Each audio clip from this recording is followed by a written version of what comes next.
አላሁ ዐዘ ወጀል ያስተማረን የሆነው ይህንን ተስፋችን በጣም የለመለመና ከሱ ጋር ያለን ግንኙነት እንዲሰፋ ወንጀላችን በዛ ብለን ከሱ እንዳንርቅ ነው።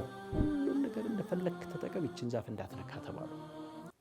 ነቢዩላህ አደም ግን ሰው ናቸውና ጠላታቸው ገሌ ደግሞ እንዲህ አይነቱ ፍጥረት ደግሞ ጠላትህ ነው ተብለው ተነግረዋል። እንዳያሳስተህ ተብለዋል። ያው ጠላታቸው መጥቶ አሳሳታቸው። ቢስሚላህ ራሕማን ራሒም አልሐምዱሊላህ ረቢል ዓለሚን ወሰላቱ ወሰላሙ ዓላ ረሱሊላህ። ክቡራን የአፍሪካ ቲቪ ተመልካቾቻችን ይህ አልሑስና የሚለው ተከታታይ ስለ አላህ ስብሓነሁ ወተዓላ ስሞችና ባህርያት የምንወያይበት ፕሮግራማችን ነው። እስከዛሬ ባለፉት ፕሮግራሞቻችን ይህ ስም ይህ ፕሮግራም ለምን አስፈለገ? አላህ የሚለውን ስሙን አየን። አራሕማን የሚለውን ደግሞ ስምና አራሒም የሚለውን ስም በተከታታይ በብዙ ፕሮግራሞች አየን። ዛሬ ደግሞ ስለሌላ የአላህ ስብሓነሁ ወተዓላ ስም ነው የምናየው። ያም ስም ሁላችንም የምንወደውና የምንከጅለው የሆነውን አተዋብ የሚለውን ተውበትን ተቀባይ የሚለውን የአላህ ስብሓነሁ ወተዓላ ስም ነው የምናየው። ፕሮግራሙን የምናየው የምንቆየው ከሼኽ ኑረላህ ሐሚዲን ጋር ነው። አላህ ስብሓነሁ ወተዓላ ይጠብቃቸውና ተመልካቾቻችንን ስለ አተዋብ አንዳንድ ጥያቄዎች ጠይቀን ነበረ። ያንን ከተመለከትን በኋላ ከዛ ቪዲዮ ጋር ተንተርሰን ሌሎችንም ጭማሪዎች አካተን እምናይ ይሆናል። ምሕረትን እንትን የሚል መሐሪ። አተዋብ ማለት ይቅር ባይ እንደ ማለት ነው።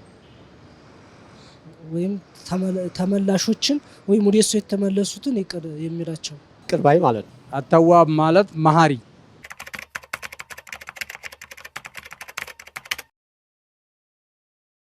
አንድም የሚማር የለም በሱ በረሕመቱ የሚምረን ካልሆነ በስተቀር እኛ በስራችን አይደለም የምንማረው።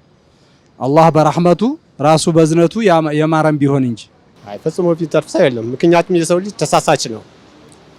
በሰራው ሁሉም ሰው ልጅ ሁሉም ጥፋት ላይ ስለሆነ ማንም ሰው የሚተርፍ የለም ብዬ ገብት ያው በሰራነው ስራ የሰው ልጅ ያኔ ጀነት አይገባም፣ ወይም ደግሞ በሰራው ስራ ሁሉም ሰው ጀነትን አያገኝም። ስለዚህ ሁሉም ሰው ይሳሳታል። አላህ ባይምረን ኑሮ ያው ሁሉም ከቅጣቱ የሚተርፍ አልነበረም። ለምን ነብዩ ሰለላሁ ዐለይሂ ወሰለም ራሱ የሰው ልጅ እኛ በሰራነው ወይም እኔ በሰራሁት ስራ በፍጹም ጀነትን አናገኝም፣ ስለዚህ አላህ በዝነቱ ነው ብለዋል። ለምን አላህ ሱብሓነሁ ወተዓላ ሁሌም ለቀን 24 ሰዓት ብንሰራ የሱን ጀነት ስለማናገኝ በሱ ማታ እስከሆነ ድረስ የሰው ልጅ ስህተት እስከሆነ ድረስ እሱ ባይምረን ኑሮ ያኔ ጀነትን አናገኝም ማለት ነው። ኦኬ የአላህ ሱብሓነሁ ወተዓላ እዝነት ባይኖር ያው ሁላችንም የሰው ልጅ ሲባል ያው ሁሉም ሰው ከወንጀል ነፃ ይሆናል አይደለም። ስለዚህ የአላህ ሱብሓነሁ ወተዓላ በትሩፋቱ ሊምረን ይችላል። ክቡራን የአፍሪካ ቲቪ ተመልካቾቻችን እንግዲህ ከጠየቅናቸው መጠይቆች ተነስተን ሌሎችም ጉዳዮች የምናይ ይሆናል። ፊ ሐዲሲል ቁድስ ያ ዒባዲ ኩልኩም ትኽጢኡነ ቢለይሊ ወነሃር ወአና አግፊሩ ዙኑበ ጀሚዓን ፈስተግፊሩኒ አግፊር ለኩም። ሁላችሁም ተሳሳቾች ናችሁ። ይሄ የእናንተ የሰዎች ማንነትና መገለጫ ነው። እኔ ደግሞ ወንጀልን መሐሪ ነኝ፣ ምህረትን ጠይቁኝ እምራችኋለሁ ይላል አላህ ስብሓነሁ ወተዓላ። ሼክ እስኪ አፍወን ሰላም አለይኩም አልኳችሁ። እስኪ ስለ አላህ ስብሓነሁ ወተዓላ አተዋብ ስለሚለው ትርጉም መጀመሪያ። አልሐምዱሊላህ ረቢል ዓለሚን ወሰለላሁ ወሰለም ዓላ ሰይዲና ሙሐመድን አሳዲቂል አሚን ወዓላ አሊሂ ወሰሕቢሂ አጅመዒን። አላህ ዐዘ ወጀል ተዋብ ነው። ተዋብ የሚለው ቃል ራሱ ለሱ ስያሜ መሆኑ የሱን ምህረተ ሰፊነት የሱን ይቅር ባይነት ወደ እሱ ተመላሽነትን ሊያመለክት ነው። ተዋብ የሚለው ቃል ቢልሙናሰባ ሲገቱ ሙባለገትን ይሉታል። ያኒ በጣም መሐሪ ማለት ነው። በጣም ይቅር ባይ ጸጸትን ተቀባይ ማለት ነው።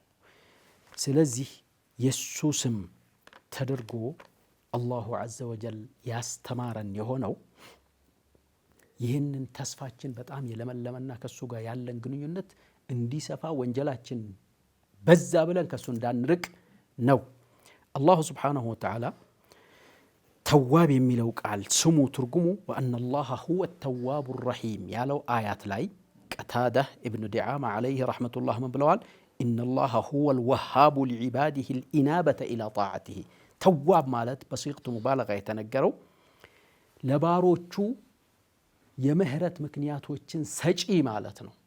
አንተ መጀመሪያ አላህ ተውበትህን ሊቀበልህ ዘንድ ተውበቱን ራሱ የሚሰጥህ እሱ ነው። ፈሊዛሊከ ኢነላሃ ሁወል ወሃቡ ሊዒባዲሂ ልኢናበተ፣ ወደ እሱ መመለስህን የሚሰጥ አልኢናበተ ኢላ ጣዓቲሂ አልሙወፊቁ መን አሐበ ተውፊቀሁ፣ እሱን መግጠምን የፈለገን ሰው ወደ እሱ መመለስን የሚገጥም ወደ እሱ መመለስን የሚሰጥ ማለትን ማዕና ይዛል ማለት ነው። ወደ እሱ ወደሚወደው። ይህን የፈሰሩት ተዋብ ላለው ቃል ቀታደቱ ብን ዲዓማ ናቸው።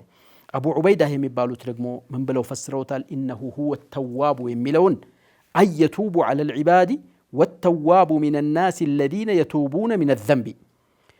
አተዋብ እሱ ተዋብ ነው ማለት ለባሮቹ ይቅር የሚል ማለት ነው ብለው ፈሰሩትና ሰውም ተዋብ ይባላል፣ አላህም ተዋብ ይባላል። ተዋብ እስሙ ሙሽተረክ ነው ማለት ነው። አዎ። ስለዚህ ተዋብ ብሎ ማለት ብዙ ጊዜ ከወንጀሉ ወደ አላህ መመለስን የሚያበዛ ማለት ነው። ቢልሙናሰባ ወደ አላህ መመለስ፣ ወደ አላህ እስትግፋር ማድረግ አንተ የምታውቀውና ወንጀል ተብሎ የሚቆጠርን ስለሰራህ ብቻ ሳይሆን ጌታ ሁኖ አላሁ ዐዘ ወጀል አንተን ፈጥሮህ እዚህ እያኖረ ከሱ ዚክር እሱን ከማስታወስ መዘንጋትህ ራሱ ተውበትን የሚያስፈልገው ነገር ስለሆነ ይህንን ከሚያመለክቱ ነገራቶች ነቢያችን ዓለይሂ ሰላቱ ወሰላም ኢኒ ለአስተግፊሩላህ ፊል የውሚ አክተረ ሚን 70 መራ አው ሚን 100 መራ ያሉበታል። ነቢያችን ምን ወንጀል ኖሯቸው? ወንጀል የላቸውም እኮ። ላኪን እስትግፋር የሰው ልጅ እንደ እስትንፋስ መሆን አለበት። ወደ እሱ መመለስ፣ ሁልጊዜ እሱ ማስታወስ። ካለማስታወስህ እስትግፋርን ወደ እሱ መመለስህን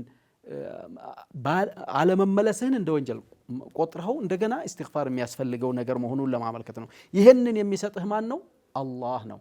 ይህንን በመስጠቱና እንደገና ደግሞ አንተ ከተውበትክ በኋላ ደግሞ ይቅር በማለቱ ተዋብ የሚለው ቃሉ ተገባው ማለት ነው። ጠይብ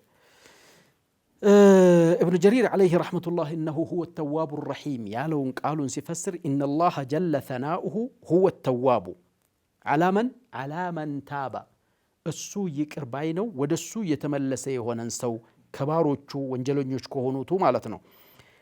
አታሪኩ ሙጃዛቲሂ፣ እሱን በወንጀሉ መመንዳትን የሚተው የሆነ ጌታ ወደ እሱ በመመለሱ ምክንያት እሱ ወደሚፈልገው መልኩ ተመልሶ በመታዘዙ ምክንያት የሚተው ይቅር የሚል የሚያልፍ ብለው ተርጉመውታል ማለት ነው። ተዋብ የሚለውን ቃሉን ናም እዚህ ጋር እርሶ ያሉት ነገር አለ። በጣም ደስ ያለው አተዋብ ሲጋ ሙባለጋ በጣም ወሰን የለሽ የሆነ የእሱን ተቀባይነት የሚገልጽ ነው። ሐታ መጀመሪያ ሰውየው ወንጀል ላይ ሆኖ በእዝነቱ አላህ ስብሓነሁ ወተዓላ ወደ እኔ ልመልሰው ብሎ ያንን የተመላሽነት ማንነት መስጠቱ ራሱ የእሱን የተውበተ ሰፊነት የሚገልጽ ነው። ቁርአን ላይ ምን ያክል ተጠቅሷል? እስኪ ወይም ደግሞ በምን አይነት መልኩ ተጠቅሷል አላህ ስብሓነሁ ወተዓላ ተዋብ የሚለው ቃል? ቁርአን ላይ ተዋብ የሚለው ቃሉ ከ6 ጊዜ በላይ ተጠቅሷል ይላሉ።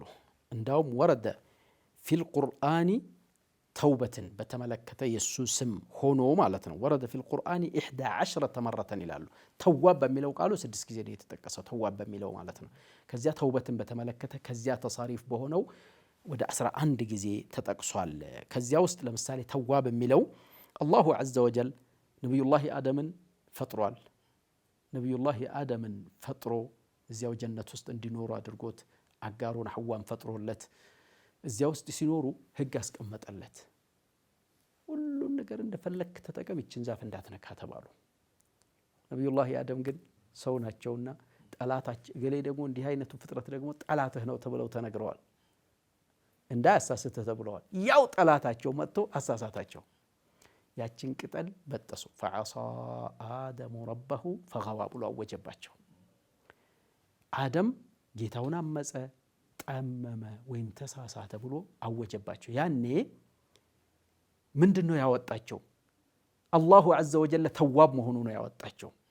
ያኔ ታዲያ ያንን ሲገልጽ ፈተለቃ አደሙ ሚን ረቢሂ ከሊማቲን አለ። ተውበት ከሱ መሆኑን እሱ ተዋብ ስለሆነ ተውበትን ሰጥቶ እንደገና ደግሞ ባሪያው ተውበት ሲያደርግ ለራሱ ሙሮ ሁሉን ነገር ለራሱ የሚያዘጋጅ መሆኑን ለመግለጽ ፈተለቃ አደሙ ሚን ረቢሂ ከሊማቲን አለ። አደም ከጌታው ቃላቶችን ተቀበለ። ፈታበ ዐለይሂ ወደሱም ተመለሰ። ምክንያቱም ኢነሁ ሁወ ተዋቡ ረሒም እነሆ እሱ ተዋብና አዛኝ ስለሆነ ብሎ ሱረቱል በቀራ 37ኛ አንቀጽ ላይ በዚህ መልኩ አንስቶታል። ሌላው ሱረቱል በቀራ 160ኛው አያት ላይ ደግሞ የሚያነሳው ተዋብ የሚለው ቃሉ ተጠቅሷል። ኢለ ለዚነ ታቡ ወአስለሑ ወበየኑ ፈኡላኢከ አቱቡ ዐለይሂም እነዚያ የተጸጸቱ ስተታቸውን ያስተካከሉና ግልጽ ያደረጉ ሲቀሩ ስተተኛ ነን ብለው የተመለሱ ሰዎች ሲቀሩ እነዚያንስ ፈኡላኢከ አቱቡ ዐለይሂም እነኛንስ እኔ ይቅር እላቸዋለሁኝ ምክንያቱም እኔ አተዋብ በጣም ይቅር ባይ ስለሆንኩኝ እንደገና ረሒም ስለሆንኩኝ እተውላቸዋለሁኝ ብሎ አላሁ ስብሓነሁ ወተዓላ ያነሳው ሁለተኛው ተደርጎ ሲቆጠር፣ ሶስተኛ ተደርጎ የሚቆጠረው ደግሞ አሁንም ሱረቱል በቀራ 104ኛ አንቀጽ ላይ የተነሳው ነው። እሱም አላሁ ዐዘ ወጀል እንዲህ ይላል፣ አለም ያዕለሙ አነላሀ ሁወ የቅበሉ ተውበተ ዐን ዒባዲህ አላወቁም እንዴ ሰዎች አላህ ከባሮቹ ጸጸት ተቀባይ መሆኑን ጸጸታቸውን የሚቀበላቸው መሆኑን እንደገና ደግሞ እነሱ የሚመጸውቱትና የሚሰጡትን ነገር የሚቀበላቸው የሚወስድላቸው መሆኑን ምክንያቱም እሱ ሁወ ተዋቡ ረሒም እጅግ አዛኝና መሃሪ በጣም መሃሪና አዛኝ ርህሩህ ተውበት ተቀባይ ስለሆነ ይላል። ሶስተኛው ይህ ነው። አራተኛውና ደግሞ ሱረቱ ተውባ ላይ ሱረቱ ኑር 10ኛ አንቀጽ ላይ የተጠቀሰው ነው። እሱም እንዲህ ይላል አላህ ስብሓነሁ ወተዓላ ወለውላ ፈድሉላሂ ዐለይኩም ወረሕመቱሁ የአላህ ችሮታና እዝነቱ በእናንተ ላይ ባይኖር ኖሮ ወአነላህ ተዋቡን ሐኪሙን ጸጸት ተቀባይ እና ጥበበኛ ብልሃተኛ ባይሆን ኖሮ ቅጣቱ በነካችሁ ነበር የሚለው አያት ላይም ተዋብ መሆኑን ጠቅሷል። ፈሰቢሕ ቢሐምድ ረቢክ ወስተግፊርሁ ኢነሁ ካነ ተዋባ እንዲህ እያለ ተዋብ የሚለው ቃል በ6 ቦታ ላይ ተጠቅሷል በቁርአን ውስጥ ነው የሚሉት። ጀዛኩሙላሁ ኸይረን ኡስታዝ። እንግዲህ ሰዓት ገድባናለች። አሁን ስለ ቋንቋዊ ፍቺ አተዋብ ማለት ከአላህ አንጻር አላህ ስብሓነሁ ወተዓላ አተዋብ ሲባል ምን ማለት ነው የተፈለገው የሚለውን አይተናል በዚች 15 ደቂቃ ውስጥ። እሱም አተዋብ ማለት አላህ እጅግ በጣም ወሰን የለሽ የሆነ የባሮቹን ተውበት ተቀባይ ብቻ ከመሆኑም አልፎ እነሱ ወደ እርሱ እንዲመለሱ ልባቸው ውስጥ የሚመራቸው የሆነ ጌታ ተውፊቅ የሚሰጣቸው ጌታ ነው የሚል ትርጓሜን ተተርጉሟል ብለውናል። ሌላ ደግሞ በቁርአን ውስጥ በተለያዩ ቦታዎችና አጋጣሚዎች መጠቀሱንም አይተናል። ግን አላህ ስብሓነሁ ወተዓላ አተዋብ ነው የሚለውን ካየን በኋላ ሰውስ አተዋብ ይባል የለ ወይ? እንዴት ነው ሰው አተዋብ የተባለው የሚለውን ስናይ ያው ተዋብ ማለት ተመላሽ ማለት ነው እና አላህ ለባሮቹ የሚመለስበት ሁኔታ ሼኻችን ከረፍት በፊት ገልጸውታል። የሰው ልጅም አተዋብ ነው አይደል ኡስታዝ? ምክንያቱም የሰው ልጅ ጥፋት ካጠፋ በኋላ 3 አይነት ሁኔታዎች ይኖሩታል። አንዳንድ ሰው ፊል ሐቂቃ በሰው ለሰው ራሱ የሚያናድሰዋል።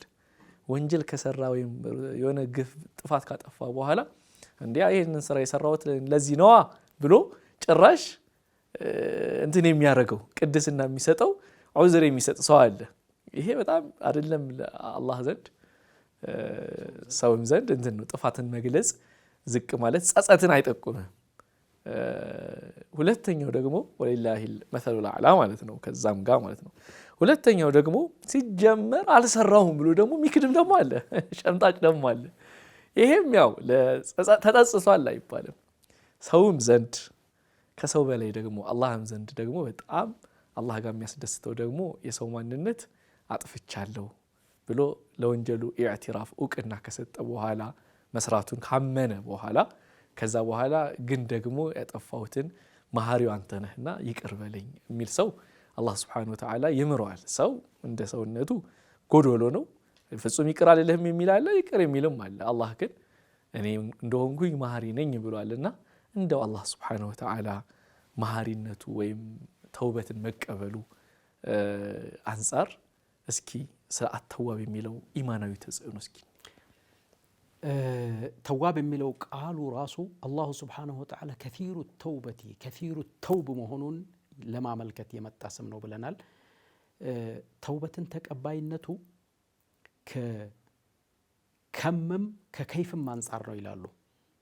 አንተ የወነጀልከው ወንጀል በየትኛውም መልኩ ይሁን ስፍር ቁጥር እንደገና ብዛቱም የቱንም ያክል የበዛ ይሁን አላህ ስብሓነሁ ወተዓላ ቁም ነገር አይለውም። እሱ የሚፈልገው አጥፍቻለሁ የኔ ጌታ ስተት ላይ ወድቄያለሁኝ ይቅር በለኝ ማለት ነው። ለነገሩ ኢዕቲዛር ነው አሁን ታሪፍ ያደረከው። ኢዕቲዛር 3 ዘርፎች አሉት ብለዋል። አንዱ ሰርተህ ስታበቃ ሽምጥጥ ማድረግ ነው። አልሰራሁም ብለህ እንትን ማለት ኢዕቲዛር ነው ብለው ነው የወሰዱት የፈሰሩት። ሁለተኛው ደግሞ ሰርተህ ስታበቃ አዎ ሰርቻለሁኝ ብለህ መናገርና ይሄም ያው የኢዕትራፍ አካል ነው። ያኛው መካድ ነው። ተውበት የሚባለው ግን ሶስተኛው ነው። ተውበት የሚባለው ሰርቻለሁኝ አልሰራሁም አለልም في رأي عينك አንተ እየተቆጣጠርከኝ አንተ ያየኸኝ ነው የሰራሁት የኔ ጌታ ነገር ግን ተሳስቻለሁኝ ደካማ ሆኛለሁኝ መወጣት አልቻልኩም አንተ ይቅር በለኝ ብለህ መቅረብህ ነው ተውበት የሚባለው። አላሁ ስብሓነሁ ወተዓላ ባሪያው ወንጀል አይስራ አይደለም። ወንጀል ኸጣእ ነው። ስተት ላይ እንደሚወድቅ የአፈጣጠሩ ሂደት ማንነት ራሱ ለተውበት የሚዳርግ ለስተት የሚዳርገው መሆኑን የሚያውቅ የሆነ ጌታ ነው አላሁ ዐዘ ወጀል። ነገር ግን መሐሪ ጌታ ያለህ መሆኑን አውቀህ ወደሱ መመለስን አትተው። የወንጀል መብዛት የወንጀል መግዘፍ ከኔ ያርቅህ ነው። እኔ መሐሪ ነኝ አንተ ወንጀል ምንም ማያደርገኝም ወደ እኔ ተመለስ ነው። ይሄን በተመለከተ والتواب سبحانه هو الذي يقبل التوبة عن عباده حالا بعد حال በተደጋጋሚ ብትወነጅል በተደጋጋሚ ወደሱ ከተመለስክ እንዴ ስንት ጊዜ ነው አንተ ወንጀል መስራው ያ اخي ጥፋ ከዚህ የሚል ያ اخي የሚለው ያው የቋንቋ ልምድ ነው። ወደዛ ጥፋልኝ የሚል አይደለም ጌታ አላሁ ስብሓነሁ ወተዓላ። ይልቁንም فما من عبد عصاه وبلغ عصيانه مداه ثم رغب في التوبة إلا فتح له أبواب التوبة أبواب رحمته. عند باريا ወንጀል ሰርቶ ወንጀሉ ድካ የደረሰ በጣም የበዛ ወይም በጣም የገዘፈ ሆኖ ከዚያም ወደ ተውበት አይከጅልም አላሁ ዐዘ ወጀል የተውበቱን በር የሚከፍትለት ቢሆን እንጂ። ግን ይህ የተውበት በር ሰፊ ሆኖ የሚከፈተው የጸጸት በር ሰፊ ሆኖ የሚከፈተው የሚጠብበት ቀን አለው፣ የሚዘጋበት ቀን አለው፣ ተቀባይነት የሚያገኝበት ወቅት አለው። ያ ነገር መች ነው? ነቢያችን ጠቁመውናል አለይሂ ሰላቱ ወሰላም ማለም ትገርግር ነፍሱሁ የፈለገውን ሲሰራ ሲያተራምስ ሲወጣ ሲወርድ ቆይቶ ተስፋ የቆረጠ ጊዜ ሩሑ ልትወጣ እዚህ የደረሰች ጊዜ የኔ ጌታ ከእንደዚህም አይነት ከእንደዚህም ጣረሞት ላይ ሲገባ ከእንደዚህም አይነት ወንጀል ትቻለሁ ቢል የዛን ጊዜ አይ እጅ ስሰጥ ነው ወይ ሊባል ይችላል። ከዚያ በፊት ግን የትኛውም ወንጀል ስራ ወደ አላህ ከተመለስክ የማይቀበልበት ምክንያት የለም። ሌላው ሁለተኛው ደግሞ ሐታ ተጥሉዐ አሸምሱ ሚን መግሪቢሃ ፀሐይ ሁልጊዜ በዚህ በምስራቅ ወጥታ በምዕራብ ነው የምትገባው። አላሁ ስብሓነሁ ወተዓላ የዱንያ ያከተመች ጊዜና ያለቀች ጊዜ ከምዕራብ በኩል ወጥታ በዚያው እንድትመለስ የሚያደርግባት ጊዜ አለ። ያቺ ፀሐይ ከዚያ ወጥታ መልሳ በዚያው ከገባች በኋላ የተውበት በር ይዘጋል። እስከዚያ ድረስ ግን የአላህ በር የእዝነቱ በር የጸጸት ተቀባይነቱ በር እንደተከፈተ ነው ያለው። فلذلك ثبت في الحديث عن أبي موسى الأشعري رضي الله عنه مرفوعا ነቢያችን ዘንድ የደረሰ ሲሆን إن الله عز وجل يبسط يده ليتوب مسيء الليل አላህ عز وجل እጆቹን ይዘረጋል በሌሊቱ ክፍለ ጊዜ ሲያምፁና ሲወነጅሉ የቆዩ ባሮቹ እንዲመለሱ በቀኑ ክፍለ ጊዜ እጁን ይዘረጋል። አሁን የአላህ እጅ የተዘረጋች የረሕመቱ እጅ የተዘረጋች የእዝነቱ በር የተከፈተ የሆነ ጌታ ነው። አስተግፊሩላህ ረቢ እንበል። ቀን ከሌት እጁ ይዘረጋ ነው። እንደገና በነሃርም ቀንም ላይ ይዘረጋን ደግሞ በሌሊቱ ይዘረጋል። ቀን ላይ ወንጀል ላይ የነበሩ ሰዎች በሌሊቱ እንዲጸጸቱና እንዲመለሱ በቀን ላይ ይዘረጋል። የቀኑ በሌሊቱ ይዘረጋል የቀኑ እንዲጸጸቱ በቀን ላይ ይዘረጋል የሌሊቱ እንዲጸጸቱ ብለው ይሄን ሐዲስ ይህ ደግሞ ስርዓት ምን ጊዜም አይቆምም ሐታ ተጥሉዐ አሸምሱ ሚን መግሪቢሃ ብለዋል። ኢብኑ ዑመር ያስተላለፉልን ሐዲስ ደግሞ የአላህ መልእክተኛ አለይሂ ሰላቱ ወሰላም ምን ብለዋል አሉ? ኢነላሀ የቅበሉ ተውበተል ዐብዲ ማለም ዩገርጊር አላህ የባሪያን ጸጸት ይቀበለዋል ጣረሙት ውስጥ እስካልገባ ድረስ ብለዋል ነቢያችን ዓለይሂ ሰላቱ ወሰላም። ስለዚህ የተውበት በር ክፍት ነው። አላህ ተዋብ ነው፣ ረሒም ነው። ይህ ብቻ አይደለም። አላህ ዐዘ ወጀል ባሪያው ወደሱ ከተመለሰ ሐታ ወንጀሉን ራሱ ወደ ሐሰና ይቀይረዋል፣ ወደ አጅር ማለት ነው። ወደ አጅር ይቀይረዋል ማለት ነው። እሱ ወደ ተውበት እስከተመለሰ ድረስ ማለት ነው። فلذلك يقول المولى جل وعلا فأولئك يبدل الله سيئاتهم حسنات ወደ እሱ ብዙ ጊዜ የሚመለሱ استغفار የሚያደርጉት ሰዎች ያንኑ ሰይአታቸውን ወደ ሐሰናት ወደ መልካምነት ይቀይርላቸዋል። لأن الله سبحانه وتعالى تواب በጣም ምህረተ ሰፊ ስለሆነ ማለት እኮ نعم في الحقيقة الله سبحانه وتعالى እኛን መመለሳችንን ተውበት ማድረጋችንን በጣም ከወንጀል ስንሰራ ከሚቆጣበት ባህሪው በበለጠ እኛ ተውበት ስናደርግ የሚደሰተው ደስታ በጣም ከፍ ያለ ነው። ነብዩ ሰለላሁ ዐለይሂ ወሰለም ለላሁ አሸዱ ፈርሐን ቢተውበቲ ዐብዲሂ ሚን አሐዲኩም ያሉበት ሁኔታ አለ። አላህ እጅግ ተደሳች ነው አንዳችሁ ወደሱ ሲመለስ፣ ባሪያ ወደሱ ሲመለስ ከማናችሁም በላይ እጅግ በጣም ተደሳች ነው። ያንን ደግሞ በሌላ ዘገባ ሚን አሐዲኩም የተባለው በረሃ ላይ እንደው በዚህ ዘመን እሱ ብዙ ሰው ላይገባ ይችላል። ኡስታዝ እኔ ብዙ ጊዜ መድረሳ ላይ የምመስለው ምሳሌ አለ። ይሄን ሐዲስ ይሄ በረሃ ላይ ነብዩ በገለጹት መልኩ በረሃ ላይ ጓዙ ምናምን ይዛበት ሂደው እሱን ላትረዱት ትችላላችሁ። ቃናውን የምትረዱት ከናንተ መካከል አንዱ ብርድ ይዞት ወይም ሳል ይዞት ሆስፒታል ሄደና ካንሰር አለበት ተባለ። ከዛ በኋላ 3 ቀን ነው ወይ ወርን የቀረህ ተብሎ በቃ ሀያት የዱንያ ጨለመች ብሎ ሐሳብ ውስጥ በገባ ጊዜ ተደውሎለት ከዛ ሆስፒታል አንተ አይደለህም በስም ተሳስተን ነው እኛ አንተ ካንሰር አልተያዝክም ያንተማ ጉንፋን ነው ቢባል ምን አይነት ደስታ ነው የሚደሰተው? እዛኛው ሐዲስ ላይም ነብዩ የመሰሉት እዚህም ጋር እኔ ምሳሌ የመሰልኩት ምንድነው ሰውየው በቃ መሞቴ ነው ብሎ ተስፋ በቆረጠበት ሰዓት ሞቱን እየተጠባበቀ ባለበት ሰዓት አላህ Subhanahu Wa Ta'ala ያ ሰው አትሞትም ብሎ ተስፋ ሲሰጠው የሚደሰተው ደስታ ከዛም አልፎ اللهم انت عبدي وانا ربك ባሪያዬ አንተ ነህ ጌታህ ነኝ ብሎ አخطأ من شدة الفرح ብለው የገለጹት ነብዩ ሰለላሁ ዐለይሂ ወሰለም ከደስታ ብዛቱ የተነሳ ተሳሳተ ብለው ገለጹት። የዚህ አይነት ደስታ ራሱን ጌታ አላህን ባሪያ ብሎ በመላሱ ቀድመው እስኪናገር የደረሰው ደስታ ላይ ሲሆን የሚደሰተው ደስታ በላይ አላህ ደግሞ እናንተ ስትመለሱና ስትተውብቱ እጅግ ደስተኛ ይሆናል። በባለፈው ፕሮግራማችን እርሱ የገለጹት አንድ ሐዲስ አለ። እሱም ምንድነው የብነ አደም ለው በለገት ذنوبك عنان السماء ወንጀልህ የሰማይ ደመና ቢደርስና ثم استغفرتني غفرت لك ولا أبالي ولم غفرت لك ولا أبالي እምርሃለሁ እኔ አንተን በመማር ላይ ምንም ከልካይ ምንም እንትን የለኝም። እዚህ ጋር ሼክ ኢብኑል ቀይም ረሂመሁላህ የሚሉት ነገር አለና በጣም ደስ የምትል ንግግር ናት። እሱም ምንድነው አንድ ሰው አንድ ባሪያ ወደ አላህ Subhanahu Wa Ta'ala ሲተውበት ከተውበቱ በፊት አተዋው ማለት ለተውበቱ መወፈቁ ከተውበቱ በኋላ ደግሞ በተውበቱ መቀበሉ ነው አተዋብ وتوبة الله بين توبة العبد ይላሉ وتوبة العبد بين توبة الله ይላሉ። መጀመሪያ ለተውበት ወፈቀው ባሪያው ከዛ ተውበተ ከዛ ደግሞ ያንን ተውበቱ መቀበሉ ነው። ጭራሽ ደግሞ ቅድም እንደተጠቀሱት በኸይር ስራ ማርጎ ይሰጠዋል ብለዋልና እስኪ ኢብኑል ቀይም ንግግር እናንሳትና የዛሬውን እንትን እንበልናለን ኢንሻአላህ። እኔ አሁን ወደ ኢብኑል ቀይም እንትን ከመግባታችን በፊት አሁን በራሂላ የኛ ዘመን ሰው ላይ ረዳ ይችላል ያልከው ላይ ያወራህ ይያለ ምን ትዛለኝ መሰለህ? አሁን በእኛ ዘመን ያለው መኪና ነው ወይ አውሮፕላን ነው።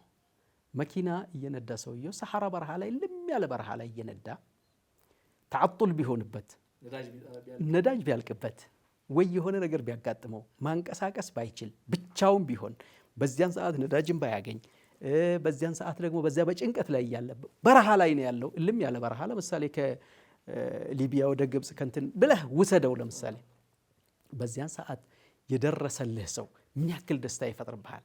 ተኸየል አነከ ራሒላህ ጠፍታህ ተስፋ ቆርጠህ የነበርክ ጊዜ እንደገና ራሒላህ መጥታ እንዳገኘኸው አድርገህ ልትወስደውም ትችላለህ። እና ነቢያችን ዓለይሂ ሰላቱ ወሰላም ከዚህ የፈለጉት አላህ ሱብሓነሁ ወተዓላ አንድ ባሪያ የሆነ ጭንቀት ውስጥ ገብቶ ባለበት ወቅት ያንን ጭንቀት የሚፈውሰው ነገር ሲያገኝ ከሚደሰተው የበለጠ ለምሳሌነት ነው ያስተማረውን። አላህ ደግሞ ባሪያው ወደሱ ሲጸጸትና ጌታው ረሂም መሆኑን አውቆ ከወንጀሉ ሲመለስ ይደሰታል ነው። አላሁ ዐዘ ወጀል ሲፈተል ረሕማ ሲፈተል ፈረሕ አለው አላህ ማለት ነው። ኢብን አልቀይም ዓለይሂ ረሕመቱላህ አፍወን ሼኽ ሰዓቱ አለቀ መሰለኝ። ከጀርባ ተመልካቾች ካሜራማኖች ጥቆማ ሰጡኝና ፊል ሐቂቃ ባይቋረጥ በጣም ደስ ይለኝ ነበረ። ግን ኢብኑል ቀይም ከዚሁ እንጀምራለን። አፉ በሉኝ ኡስታዝ፣ ለሚቀጥለው ፕሮግራም እናዘዋወረው። ክቡራን የአፍሪካ ቲቪ ተመልካቾቻችን እያየን ያለነው አተዋብ ወይም የባሮቹን ተውበት ተቀባይ፣ ለባሮቹ ተውበትን ሰጪ፣ ልባቸው ላይ ወደሱ እንዲመለሱ የሚሰጣቸው የሚረዳቸው፣ ከተውበቱም በኋላ ደግሞ ተቀብሏቸው ልክ በራሳቸው እንዳደረጉ ተቀብሏቸው ያንን ተውበታቸውን ወንጀላቸውን በአጅር ለውጦ የሚሰጣቸው ማለት ነው የሚለውን አይተናል። ሌሎችም ሐዲሶች አንስተናል። በሚቀጥለው ይህንኑ የአላህ ሱብሓነሁ ወተዓላ ስም እስከምናይ ድረስ አላህ ሱብሓነሁ ወተዓላ በሰላም ያገናኘን። ወሰላሙ አለይኩም ወረሕመቱላሂ ወበረካቱ።